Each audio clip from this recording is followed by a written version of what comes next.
Right, let's talk about real estate right now and what I know is going to be happening. I know that we are on the brink of a new collapse. So in this video, I'm going to talk to you about the indicators that are telling me this right now and the triggers to look for that will make this happen. Right now, we're kind of in limbo. I've been expecting the market to crash anytime, and it hasn't happened yet, and I'll explain to you that why, or at least why that is. So what determines real estate values is payments. So if you can understand this, I mean, back in the old days when we had the stated income loans, payments kind of got a little bit weird because they had stated income and interest only. We haven't had those types of loans in a long time, and that was kind of a one-time deal. I don't believe that'll ever happen again, because of Dodd-Frank. There was some good things in that law, but most things were not very good. So the problem last time is we had stated income and interest only, which gave people low payments and the ability to qualify even if they didn't really make the proper income. Today, we don't have that issue at all. We have all people that have gotten homes, have qualified for them, but most of them have qualified recently in the last 2 years or so, based on a very extremely low interest rate. Even before that, interest rates were really low. We've had low interest rates since probably 2008 from the last crash. So we've never completely recovered. A lot of people say we recovered from that, but we didn't really. What would be my indicator that would tell me that we completely recovered is interest rates would be up around 8 or 9% right now, and they never really got there. So what creates real estate value? So the homes we've been in here, this neighborhood's over $1 million.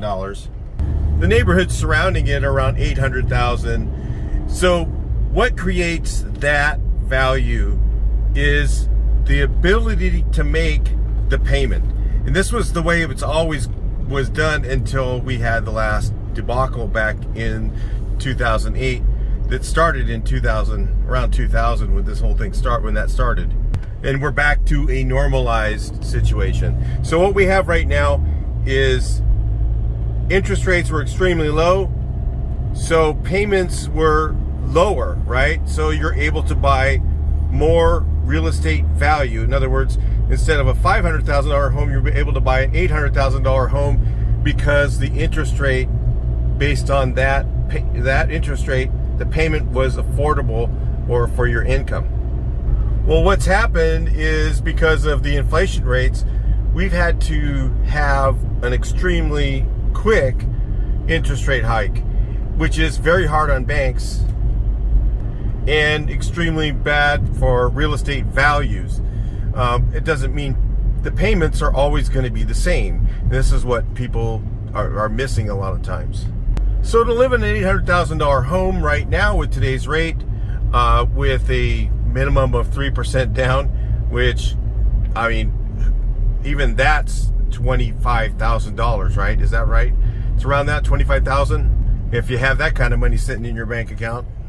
The payment for that would be over $6,000 a month. Now, let me ask you this, guys. How many of you guys can actually income qualify for a $6,000 a month payment, yet make one?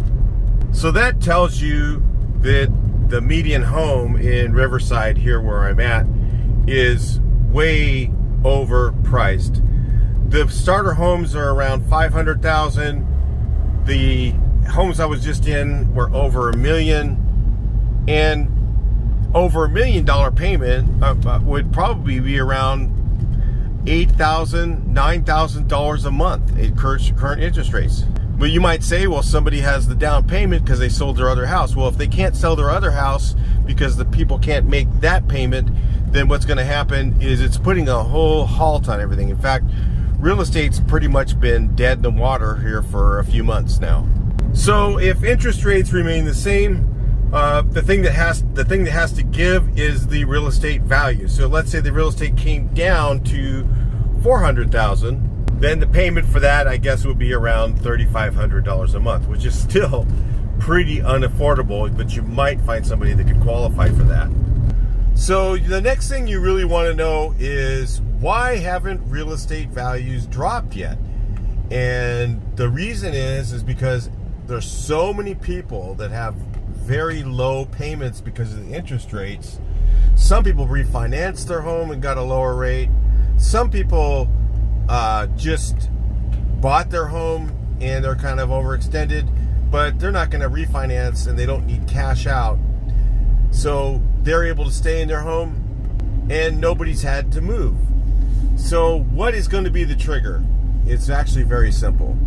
During the pandemic, we had so many people, or so many more demand for jobs from all these different things that delivered to your house and whatnot.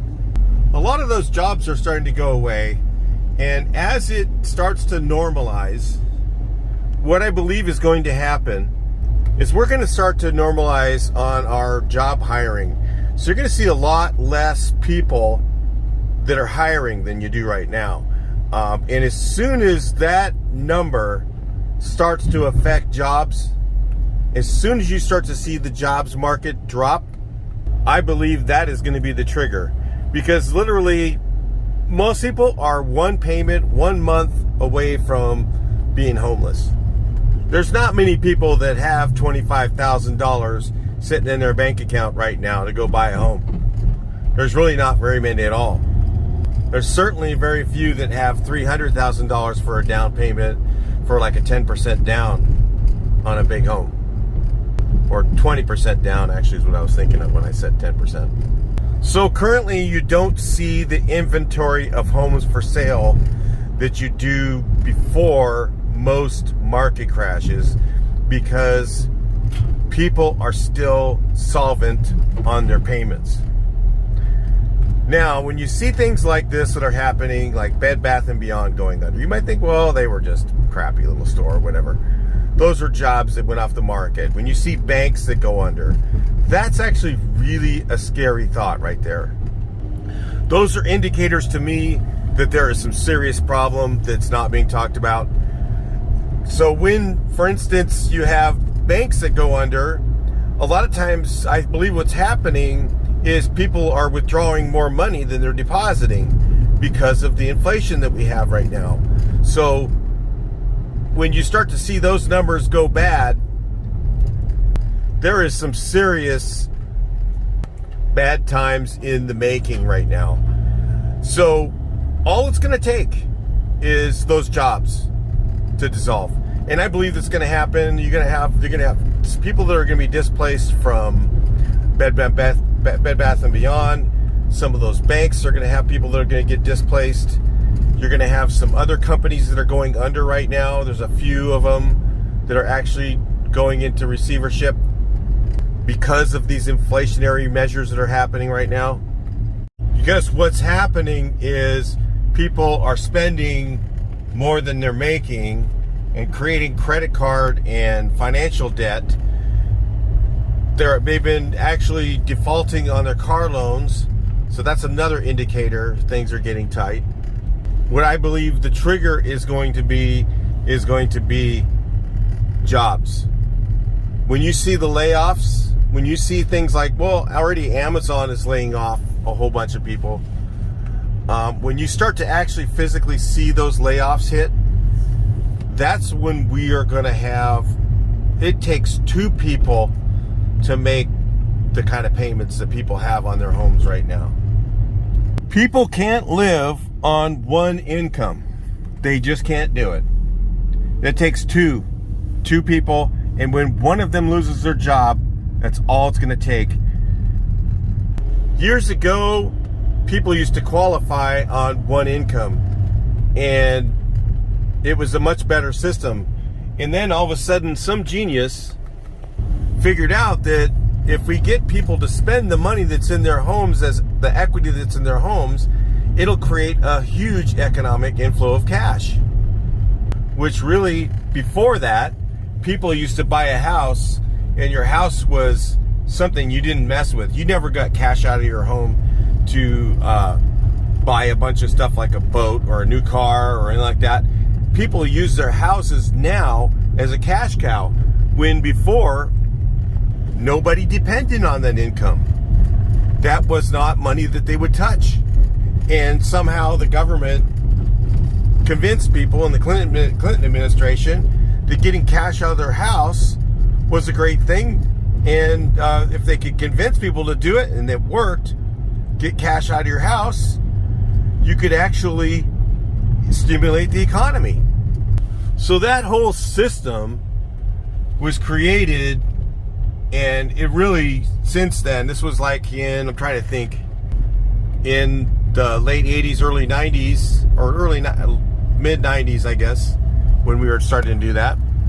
And housing became part of our economic situation. Before that, it wasn't. It was not part of it. And I really feel like that was a stupid move. That was something we should have never done, because it creates homeless.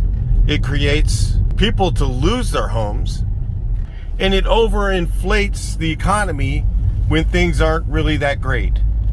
I'd love to hear your comments on these type of things. Tell me whether I'm right, I'm wrong. Really doesn't matter. Love to hear what you have to say. So here's what you're probably going to see over the next few months to maybe even as much as a year, somewhere in there. It all depends on stimulus and things like that, and how that they handle this. But it's still imminent, in my opinion. Real estate values are going to decline slowly, as they have been for the last few months.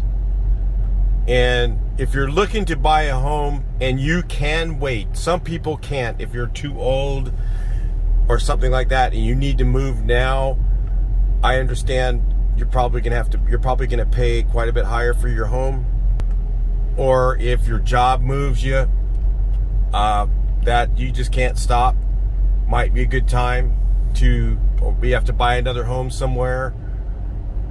But if you can stay in one place and rent for a while and not buy, it would be actually to your advantage.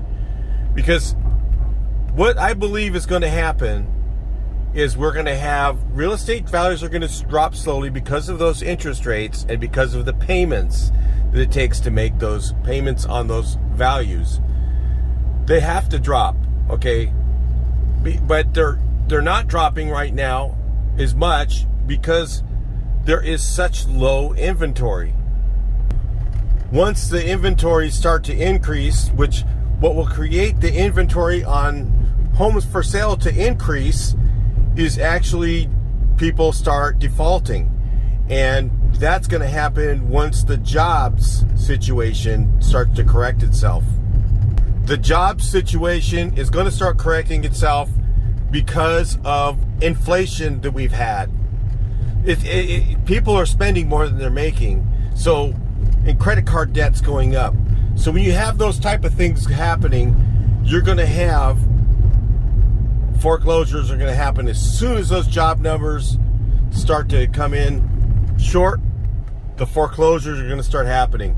Once they start happening, wait. Do not buy in. Don't figure it's at the bottom yet.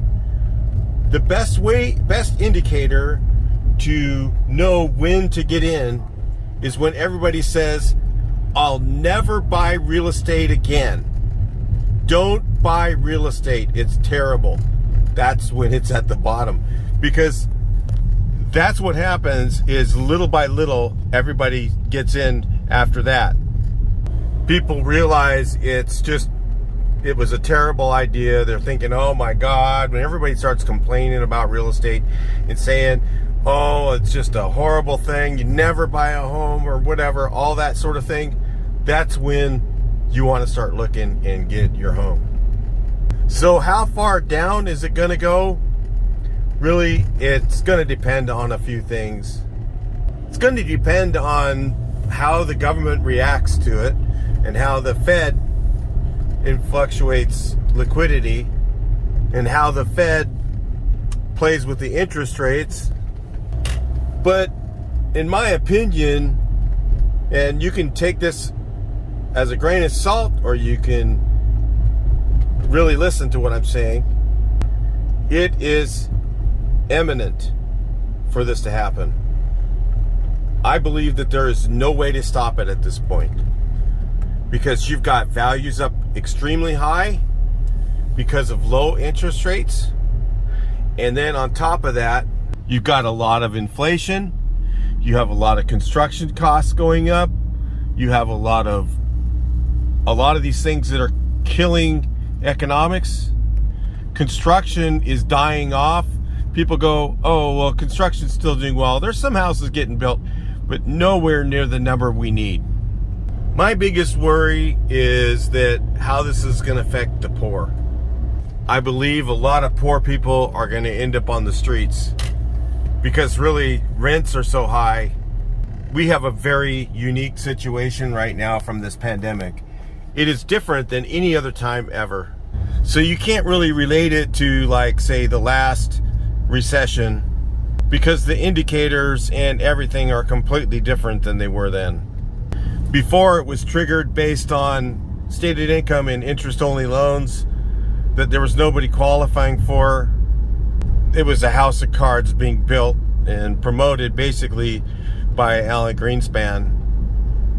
I remember him saying that with the increasing real estate values that it was going to be sustainable, and obviously basically he just said that pyramid schemes are legal in the US as long as it's real estate, is basically what he said, and he was dead wrong. I knew it was going to crash in 2005.